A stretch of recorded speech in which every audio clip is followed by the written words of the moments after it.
think that it's really, really romantic to assume that we know what the other one needs.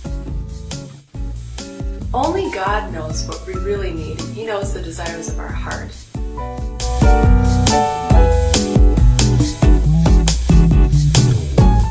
One of the hardest lessons, and also one of the most necessary lessons I learned within my own marriage, was to be humble.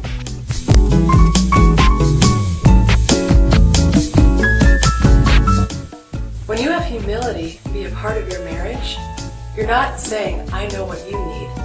You're asking God what His will is, and He's going to show you together what those needs are and blow your mind.